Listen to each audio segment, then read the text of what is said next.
Para Gramsci, esta unión del intelectual y del pueblo sencillo constituye una de las claves de la extraña supervivencia y del influjo del catolicismo, que él, por supuesto, no podía explicar desde un punto de vista sobrenatural que no tenía. Era un hecho, algo fáctico. ¿Por qué duró tanto tiempo la Iglesia? Para él no existe otra explicación que esta: la unidad monolítica doctrinal entre lo más alto y lo más bajo.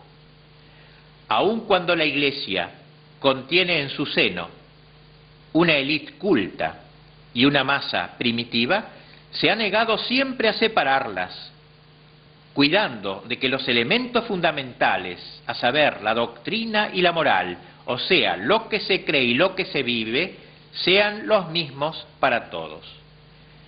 La Iglesia nunca dejó de ser popular, llegando con su enseñanza a toda la población, sobre todo a través de la instrucción de los párrocos, que en la práctica han hecho de cada parroquia una especie de comité religioso, si se nos permite la expresión. La Iglesia ha tenido eso todos los domingos, ha logrado reunir en cada barrio una gran cantidad de fieles que oyen la misma doctrina y aprenden la misma moral. Esto sucede sobre todo en el campo, observa Gramsci. Los párrocos rurales son los principales responsables de la creación del sentido común tradicional que impera en Europa. El catecismo es la doctrina de los teólogos, pero desmenuzada para que todos la entiendan. Por eso Gramsci juzgaba que en Italia era la Iglesia la principal alimentadora de ese sentido común cristiano que, como veremos, será preciso erradicar, arrancar de cuajo, para que pueda prender el nuevo sentido común materialista imanentista. En última instancia, lo que explica la existencia y la piel dura de un sentido común concreto es el papel preponderante de los intelectuales, de los miembros de las clases hegemónicas que han obtenido el consenso de las clases dominadas, amalgamándolas en una cosmovisión común. Las clases hegemónicas, a través de las diversas instituciones educativas, van creando una mentalidad uniformada en el pueblo, van detentando la dirección intelectual y moral de la sociedad civil, cosa mucho más importante que lo que puede lograr la mera coerción de los órganos de la sociedad política, cuáles son el ejército, la policía y los tribunales.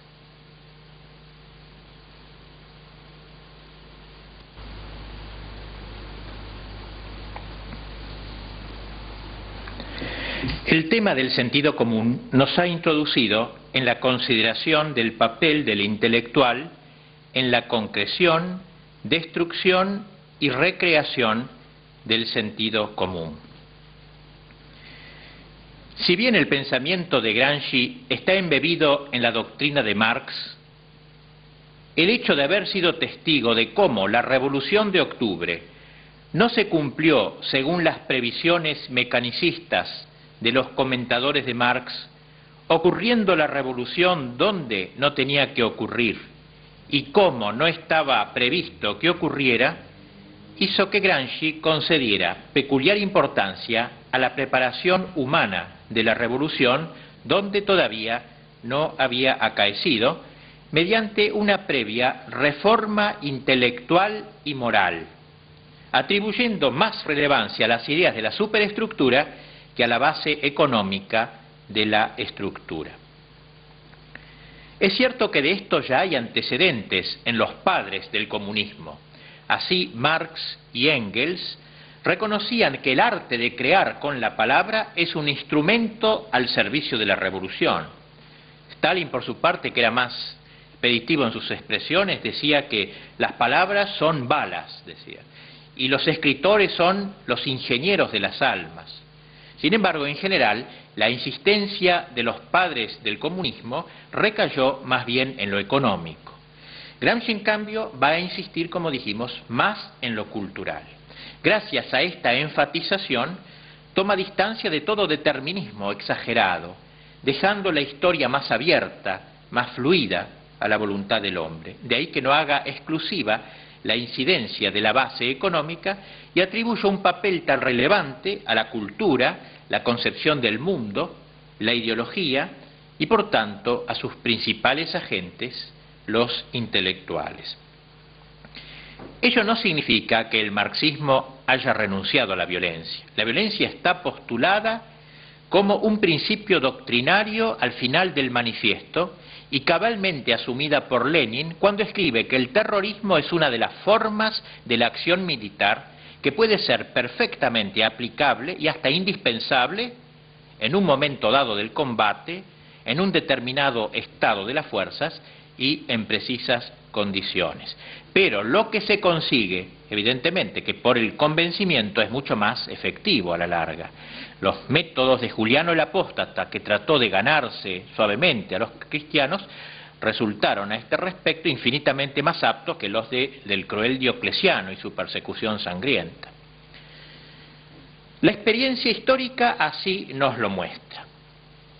Los dirigentes tradicionales supieron llegar a las masas más que a través de la violencia, a través de la impregnación lenta, paciente, cultural e intelectual. Sabe bien Gramsci que fueron los intelectuales y no otros los inspiradores del grupo dirigente en orden a impregnar de evangelio la sociedad medieval. Y así los intelectuales lograron formar lo que Gramsci denomina un bloque histórico. Emplea esta fórmula para describir la situación en que se realiza la hegemonía de una clase sobre el conjunto de la sociedad. En el caso de la cristiandad, la hegemonía de los teólogos sobre el pueblo evangelizado. Hay que ir tendiendo, pues, a la liquidación de ese bloque que supo hacer la Iglesia en la Edad Media y a la instauración de un bloque nuevo, el bloque ideológico marxista. Lo expresivo del término bloque, bloque ideológico, bloque histórico, reside en su intuitiva representación de algo macizo, consolidado, sin rendijas, compacto. Pues bien, la argamasa de ese bloque, de ese edificio histórico, no es otro que la ideología. El bloque histórico es un bloque ideológico, y sólo en la medida en que lo sea orgánicamente, la sociedad no conocerá crisis, o en otras palabras, habrá hegemonía serena y aceptada. Y como el bloque es ideológico, los elementos soldadores son los individuos que trabajan con las ideas, los intelectuales. De ahí la importancia de esa élite de intelectuales integrados en la clase dirigente, a los que Gramsci llama intelectuales orgánicos. Ellos no solo son el arma de la lucha de clases, son la misma lucha de clases en el interior de la inteligencia, en el interior de la cultura. La dialéctica se traslada a las cabezas. La historia no es ya, en primer lugar, historia económica, sino historia de las concepciones del mundo. No se trata de pasar de un tipo de economía a otro, de una economía capitalista a una economía marxista, sino de una concepción aún trascendente o inadecuadamente inmanente de la vida a otra rigurosamente inmanentista. La prevalencia del factor cultural en la concepción que Gramsci tiene del marxismo lo lleva a sustituir la lucha de clases que se mueve exclusivamente en el nivel económico por la lucha entre dos concepciones de la vida, la trascendente y la inmanente.